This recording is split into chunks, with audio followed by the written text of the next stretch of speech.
কৃষক মানুষ, আমি ছোট্ট একটা দোকান করতাম। আমার এই মনে ভোলা বাহিনী আমার দোকান ভাঙে লুটপাট করে আমার পথে নামা দিতে। আমি আইনজীবীর কাছে বিচার চাই, সুষ্ঠু বিচার চাই। আমার এই পরিবার এই ভোলা বাহিনীকে গ্রেপ্তার করুন, আরো গ্রেপ্তার করুন। আপনার কাছে দাবি গ্রেপ্তার করুন।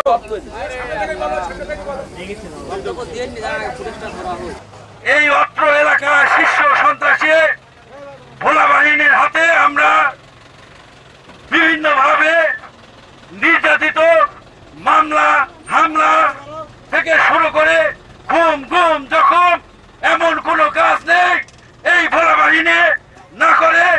তার প্রতিবাদ স্বরূপ হিসেবে আমরা আজকের এই মানববন্ধন। মামলা এই ভোলা বাহিনী, এই সন্ত্রাস বাহিনীরা আমাকে যে কোনো মুহূর্তে মাইরে ফেলার তার হুমকি দিচ্ছে। এর বিচার আমি চাই। আমি প্রশাসনকে বলবো, প্রশাসন ভাইরা এর বিচার করেন, তাহলে আমরা এলাকায় বাস করতে পারবো না।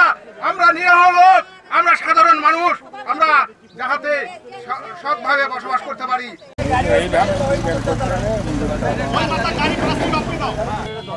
একজন শীর্ষ সন্ত্রাসী দোসর বিনা ভোটে নির্বাচিত চেয়ারম্যান জাহিদুল ইসলাম ভোলা, ইনার অত্যাচারে 10 নম্বর চৌগ্রাম ইউনিয়নে সাধারণ মানুষ আজ তারা নির্যাতিত, বর্বরিত, শোষিত, নিপীড়িত। তিনি তার ক্ষমতা শক্তি দেখিয়ে একের পর এক তার সন্ত্রাসী বাহিনী দ্বারা এলাকায় সাধারণ মানুষের ওপর নির্যাতিত, নিপীড়িত করেছে।